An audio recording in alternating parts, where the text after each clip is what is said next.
Hello, everybody, and welcome to special edition of Draft Picks. We're just going to do the top 10, not the whole thing, because it takes a long time, and, you know, we don't really know everybody in college football. Well, we can give you the top 10 best players, that's for sure. That is true. We could be here all night if we were trying to pick through the first round of 30-some picks. Exactly. I think the topic at hand is, what are your Raiders going to do this year, right? I mean, they're starting off number one. They want to create a lot of chaos and drama because we all know, the Raiders get in their own damn way. They always get in their own way. It's like just when you think that literally, like, this to me is like, you can't screw this up. Like, you literally can't screw this up. So I don't think they're going to. The best case, or the most lucrative thing could be, like you were saying earlier when we were talking, is a trade. I don't know that it makes sense, but because you are shifting the future of your organization out a few years with that, but maybe. So what are your thoughts on Raiders number one and your boy Mendoza, who is clearly the only quarterback that is of that caliber in this draft? Correct. They're most likely going to take him. I don't think they screw it up. They did sign Kirk Cousins to a massive deal for 5 years. And Kirk Cousins, I am the head of the Cougar Club. So just so you know, we're happy to have hookups. We need to have to fight. You just might have to fight Christian McCaffrey over it. All right, guys, back off a little bit. You gotta have to get interviewed by the Cougar mom. I am head of the Las Vegas Cougar Club. So just so you know, we welcome in Kirk Cousins and his nice, $180 million contract. So I think, because I did watch an interview with the new Raiders head coach, that he does believe rookie quarterbacks should not start. He thinks that they should have, and that's how it used to be all the time. I want to say 80s, 90s. It wasn't until the 2000s that, you had people coming out like, what's his name? Why can't I think of his name? Peyton Manning, and that type of caliber, where Peyton Manning, which he did live up to his billing of being one of the best ever, but you had lots of them that, they just kind of throw them out there, and there's no development in their game. And if they land with the wrong coach, everyone just shoves them aside like they suck. Sam Darnold is a good example of being with the right system and the right coach for his type of talent, and playing very well in the Super Bowl. So, because I think he came out too soon, but I don't think that the Raiders screw it up. I don't think that they start Mendoza right off the bat like a lot of people think, because they're just going to kill him. They don't have a line built. That's what I was going to say. Kirk Cousins may get knocked out real quick because of that horrible offensive line, which may force their hand, but I don't imagine they're coming in saying. Yeah, I don't imagine it. I don't imagine them wanting to pay a backup $180 million. So that's why I think they don't screw it up, and they take they take Mendoza. They let him sit behind Kirk Cousins, because Kirk Cousins is, I'd say he's a B quarterback. He's a good game manager. He's accurate. He can get the job done. He's a veteran, so Mendoza definitely could learn a thing or two behind him and develop. Oh yeah. But they do need to develop an offensive line to do anything. And remember, the Raiders are still paying 5 coaches not to coach. Along with now a quarterback at $180 million. So they're going to have to hit on a lot of rookies.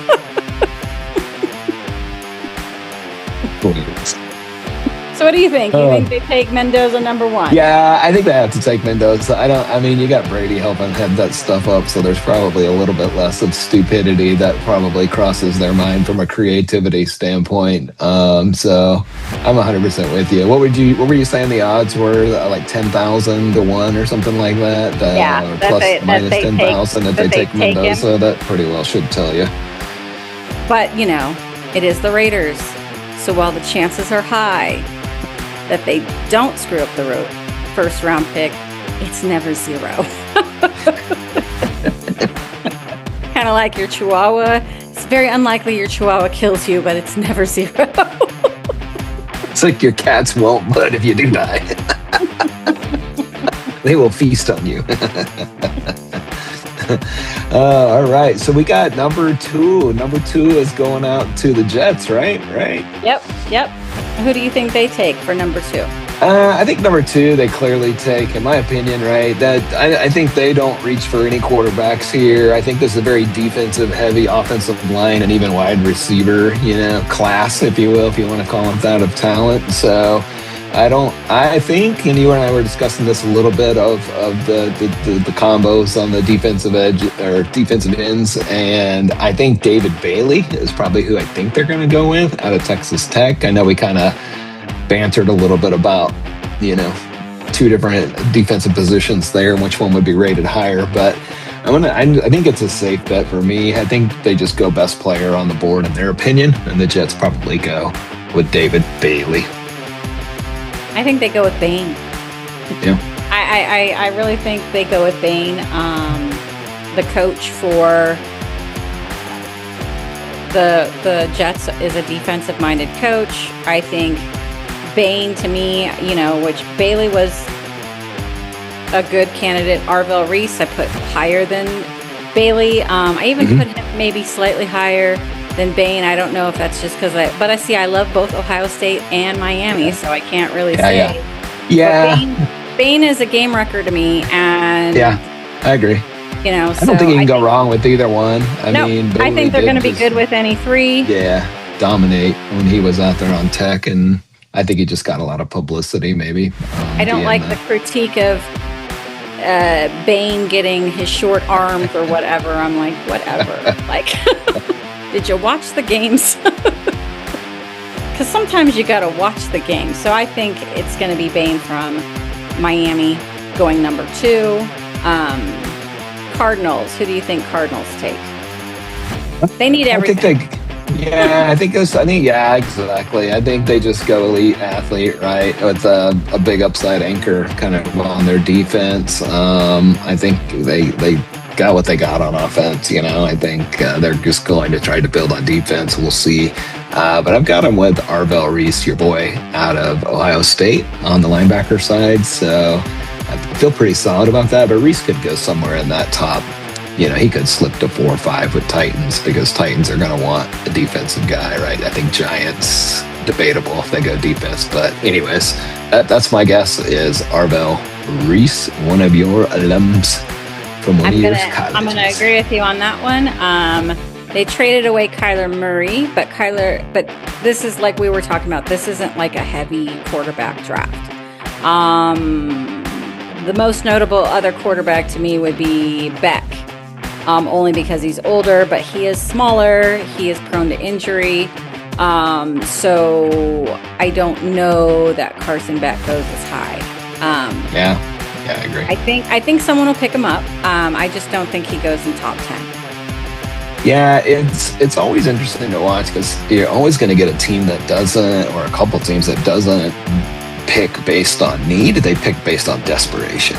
Right? They go, oh my God, we need a quarterback. Let's go stretch and let's get X or Y. And more times than not, it's not proven talent, and that ends up being not such a great pick. The one thing I like about offensive linemen, to be honest with you, not always, they're pretty solid. There's not a lot of this guy was a stud and he petered out. There is some of those, but quarterbacks, man, like that's it's either a huge game changer or, well, you can look at the Browns and see what they've done in that arena.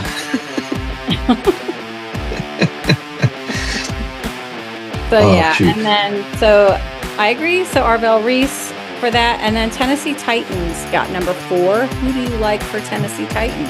I think Ohio State kind of rolls in here, and I think it's another linebacker, which obviously Reese was an edge and a linebacker, but I think Sonny Styles is, for what the comparisons are, is kind of like Fred Warner type. I think it's just they're trying to build. The research that I've shown, some opinions are they're trying to kind of build a culture, right, in Tennessee. And so I think like Styles is that culture guy and an elite athlete at the same time. So I think they go. Wasn't it him and his brother running ridiculous 40s? Mm-hmm. Yeah, like insane. Yeah, like insane. So, I mean, look at Ohio State on there. I got them two of the top four on the defensive side in the draft. What do you got? I'm going to agree with you on Tennessee, on Sonny Styles, only because some of the shows that I've been listening to, Tennessee is really high on him. Which a lot of teams are really high on Sonny Styles. So which surprises me that not more teams are high on Caleb Downs, but I'm going to say Sonny Styles. I'm going to agree with you on that. Like his, what was it? The Columbine, his performance was great on that. Like I think his jumping and his speed was him and I think his brother had slightly faster, like a 1/10 or 2/10 faster in their 40, but they've got some serious speed for a linebacker. Dude, it's insane. The athletes that they put out these days are just mind-numbing. I mean, I don't even go down that path, but you look at some of the speed and the agility and the jumps that they're doing. Hi, 10 years ago. I'm 280 pounds with 2% body fat. I can jump 200 feet in the air and run a 3:10, whatever.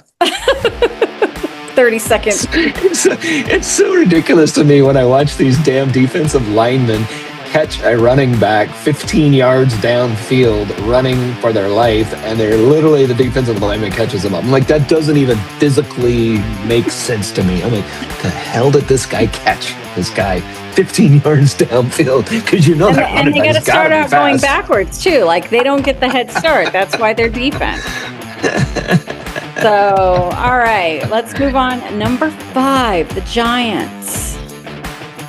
All right, this is where I'm going to say, because I did listen to Colin Cowherd today, and they had someone within the Giants organization there, and they were extremely, extremely high on Caleb Downs. I know a lot of people are saying they're going to pick a running back first. I think they take, because they are like, we're going to take best available. And if no one takes Caleb Downs in the first 4 picks, then he's the best available for them. So I think they take Caleb Downs and they save their running back pick for later. So I think Caleb Downs goes to the Giants at 5. Just based on that, I probably would have had a different, because I'm still trying to figure out why people aren't high on Caleb Downs. No one has anything negative to say. He's fast. He's cerebral. He's a leaner Troy Polamalu. Let's just say that. So he brings back, that whole Ed Reed, Troy Polamalu, kind of throwback player of those two. That's who he reminds me of. That they can read plays. They can move up, play linebacker. They can, he's going to be a great free safety for someone. Yeah, I agree, and I actually was going kind of with the Jeremiah Love kind of thing, a Notre Dame running back, but with them having Scadaboo and Dart, I think they're building out that offense based on those two. Whether you like them or don't like them as players, I think that's it. I think they have to go defense because I think the previous 3 picks are already starting to wipe defenders off the board. So I know some people are like, hey, this is going to be one of the first like move up spots. I don't know that it is, right? I think they go that route. I agree. So 6 Browns. Going 6 Browns. What do you got? Your favorite team you love to pick on. So let's hear it. As much as, my dad is a Browns fan. I am not a Browns fan because they're just as bad as the Raiders. They're like, I don't think they should have fired Kevin Stefanski. I really don't. I think he kind of, held that team together with the dumb decisions that the owner and GM would make with paying, what's his name? I don't know, a ridiculous contract that they're going to have to pay $80 million out this year. But they are in definite need of an offensive line. If their defense, if they don't lose Myles Garrett, I don't think that they have to do anything on the defense, but they have to get a line. So I think that they go with an offensive tackle. Best one available would be Francis Mauigoa from Miami. So they think highly of him, so I say they pick him because they do need to get that line addressed. Yeah, 1,000%. And I think They I'm the can't same block thing. anyone for running or pass rush. A la the Raiders and the Bengals. It's like a free-for-all in the backfield every play. I mean, when you watch the Browns, it was like watching a college, not even a Division I college team on one side of the ball, and a top Super Bowl contender on the defensive side of the ball. So I don't know, like that defense, like they should have been blown out of more games, but because that defense is so good, stupid good. Yeah. They kept them in ball games that they had no business being in. Yeah. Exactly.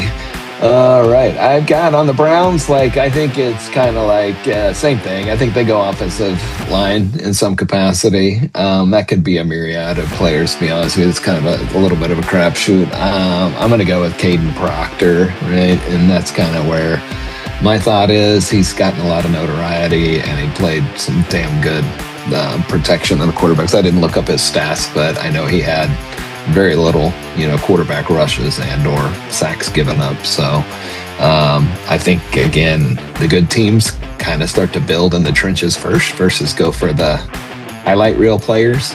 But then again, I'm kind of old school fundamental. Like you said, if you don't have a line, I don't give a shit what athlete you have.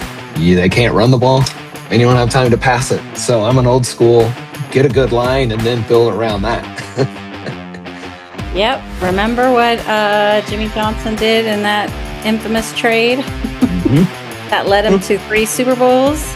Exactly. Because he literally built the best line ever, and then Emmitt Smith and Troy Aikman benefited from that because 100%. Emmitt Smith, like the leading rusher for the longest time. And to me, Barry Sanders will always be the best running back that I've ever seen. But Emmitt Smith holds that title because he had a line. If Barry Sanders had a line, I don't know. I don't know if anyone come close to his rushing record. So good. So good. And I think that's my thing with the whole offensive line scenario is just like, you've got to, like I said, you can't do anything without it. I mean, and it's like, I don't know, man. It's just a fundamental piece for me, like you said. I mean, can you imagine a Barry Sanders in his prime on a team like San Francisco today, or Kansas City today, or Detroit today even? God, I know, right? Dude, crazy what would happen. Yeah, and I think that's how I look back. It's like the Pats. The Pats don't go generally make big splashes, right? They don't use a draft top talent. They just fundamentally know what's the nucleus and what's the core, and they do a really good job of assessing talent. But anyways, they always build based on team concept, not based on now Commanders. They're number 7. What do you think that they get? Do you think they go offense or defense? I think if this is the case where I think they love that defensive side of the ball, and I think if Bain is there, right? I don't know that he falls that far at 7, but I think Commanders, again, if Bain goes there, they love their defensive guys. I think if he's not there, maybe they go with Carnell Tate, right, on the wide receiver side. So I think it's a Tate Bain, some version of that, whatever's on the board. So, all right. So for me, I think they take the cornerback from LSU, Mansour Delane. So I think they go with him. Some of the other mock drafts I've seen, a lot of them have been picking them to take him. So that's kind of how I'm going. So Commanders, I think Jaden Daniels comes back from that gruesome little elbow injury. He should be good. Now let's move on. Number 8, the Saints. I do think that they take a wide receiver here. Saints need everything. I don't know what they're going to do with quarterback. Didn't they sign somebody? But I think they take Carnell Tate. He's the best receiver in the draft. If the other teams didn't need defense so badly, I think one of them would have taken Carnell Tate further, because he definitely, at Ohio State was their go-to guy when you just couldn't get Jeremiah Smith or anybody else. throw it to Carnell Tate, he got open. So that's my pick, Saints. I think they go Tate, or if he's available or not available, based on probably what the Commanders do, or you go Jordan Tyson. So I think Tyson's another. I think the Bears want another wide receiver. They need some more offensive weapons with their offense functioning well last year. To be honest with you, with Caleb in there, and just that was a surprise for me last year. Like that team played really, really, really well. So we'll see. I mean, I don't know if they played above their head last year, or if they're actually a legitimate, nucleus, good team, So more offensive weapons, I think, is well. Sorry, I was kind of moved on to the Bears, but yeah, sorry. The Saints is where we were at, right? The Saints is what I would look at for the receiver, Jordan Tyson. I don't know why I went off into a Bears tangent there. All right, so I guess the Kansas City Chiefs haven't seen a pick in the top 10 in a long, long time, probably the last 10 years. So who do you like for Kansas City Chiefs to take? I mean, personally, I think that they trade down here. That's my feelings. Really? I do. I feel like they trade down. I don't know why I have that feeling. So, I don't know. I feel like the Pats kind of trade up. You think they're going to let the Pats trade up so the Pats get better? I do. But I think, and then Pats go quarterback or O-line. But no, I think if the Chiefs go, I still think they're weak at receiver, not as solid. And I think that showed a little bit last year. So let's say, like, what if Carnell Tate isn't taken in the first 8? Do you think that they don't trade down and then take Carnell Tate? 1,000%. So if they don't take it, okay, so that's your pick. See, I think that they're going to take the guy from David Bailey, Texas Tech. I think they take him, or they take Sonny Styles, one of the two, or because they do need an offensive lineman. Like they need a lot. Like they need a lot on defense, and then they need more so on their line, because I think that was the issue with their offense this past season. Patrick Mahomes is getting hit a lot more than he's used to. He doesn't like to be hit because, he's a little wuss, but, Your favorite player to pick on. Get ready for that, fans. Get ready for that. We have the Christina Hate-a-thon here coming up in about, 2 months? So I think they go in because, if Reuben Bain doesn't get taken up high, they're going to take him. Or who did I just say? That guy from Texas Tech. What's his name? David Bailey. Bailey? Yeah, I was like, Reese. I'm like, no, someone's going to take Reese. I don't think Reese falls down that far. But let's just say those 3 are interchangeable.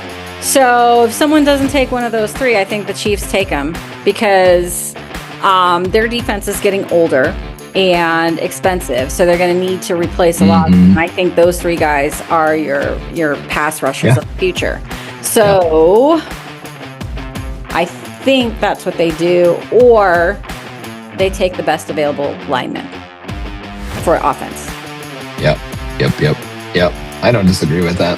Yeah, once you start getting into these picks, it's like chaos ensues. It's like they're trading up or they're trading down. Is anybody trading? I think they will. I think you're going to see some movement, whether it's that. I think so too. And that's the fear I think a lot of people in Las Vegas have about the Raiders, because it's the Raiders. I mean, like I said, they're paying 5 coaches to not coach. And then on top of their new coach. So they are paying, in essence, 6 coaches. So they're still paying Gruden. They're still paying Pete Carroll. They're still paying that Josh McDaniels. Oh, God, that is so long ago. That's so crazy. I mean, and him, like, we were like, pay him to not be here anymore. For sure. And the thing is he's a great offensive coordinator. He's terrible. Yeah, that's what I'm saying. Yeah. He's proven he can't do it. I just think people don't like him enough to say. That's what I've heard too. Yeah, that's what I've heard too. Just his personality doesn't mesh with many people. Yeah, like he literally takes credit for Tom Brady. I'm like, okay. Like I can see you and Tom Brady giving you props, which he probably did, saying, "Hey, look, I had a great coaching staff." But at some point in time, you got to give Tom Brady for being Tom Brady. Yeah, Not 100%. you could put whoever back there, but if they didn't have the system's important, but if they didn't have his discipline or his chip on his shoulder, they're not like he couldn't do that with Tim Tebow. Like he's the reason we had the debate on. I gotta say, look at any backup quarterback. The system's important, but it's a combination. The player's got to be good and a fit for the system, because we've seen systems where the player's not a good fit for the system, and the system didn't make the position better. It just wasn't a fit for the system. Caleb Williams is a very good recent, because his rookie year he looked terrible under that coach. So had you given those other quarterbacks the coach that they have now? Because he works better under that system, because that coach is offensive minded, and he's going to say, okay, I've got a player of talent. He could see, let's develop a game plan around his strengths, not around what I want to do. Exactly. This is what I got. So let's develop a team around that, because that's going to make it to where, and Chicago almost pulled it out and almost went to the NFC Championship game. So.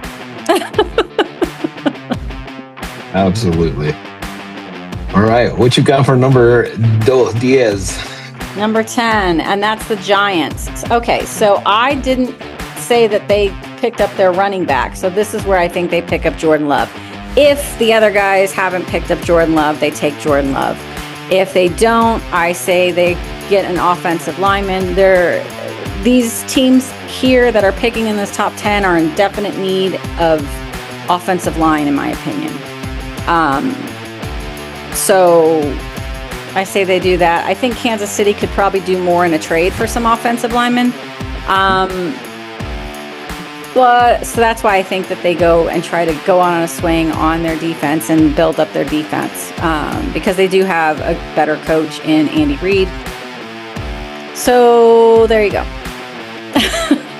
Yeah, I would agree. I think like I said, they're gonna try to probably beef up that offensive line. I don't know, they could pick up another defender too, right? So because I think that, again, they have their nucleus with what they believe is the two, the quarterback with Dart and Scadaboo. So and they have who's that? I'm just totally drawing a blank, but he got a top receiver that they got there. Malik Neighbors, right? They've got a solid wide receiver. So their offense is pretty.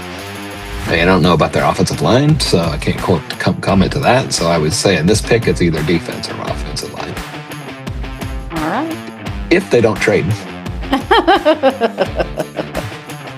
If they don't trade, well, they traded because I didn't see Cincinnati. This is why Burrows doesn't like you, because you traded away your top picks, and you could have picked like a good lineman in this draft, but you didn't. You traded it away to the Giants. I hope you got something good for that. Well, when's the first kickoff game? August something? I'm curious that would be preseason. Let's see, preseason. Yeah, that's right. She's like the first week or so of September. So I just want to put us in depression mode. So we're still May, June, July, August. Yeah, I'm watching the NBA playoffs, which they've been pretty good so far, except for the first Oklahoma City game. I think it was the third quarter, and I'm sitting there watching it completely bored because they were up by like almost 30 points. I was like, poor Phoenix. Like it's just nothing. They could do nothing against them. They couldn't stop SGA. I mean, they just couldn't do anything. And Oklahoma City was blocking I was like, oh. I've been at the office late almost every night for a while now, so I've just been catching NHL over the weekend. So I watched the opening NHL games. I know that's not your big sport, but NBA is not really my big sport. So I was enjoying some hockey Saturday and Sunday with the first round playoffs. So football schedule, just so everyone knows, the Hall of Fame game preseason looks like August 6th. Okay. Let's see. ESPN. What do they have? This one was just showing me one game.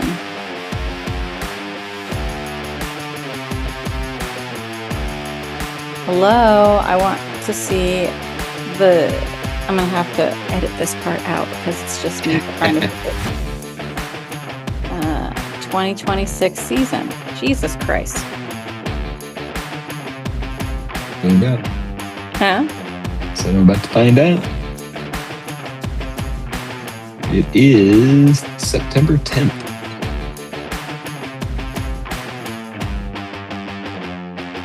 Thursday night kickoff, September 10th. I don't know who's playing, but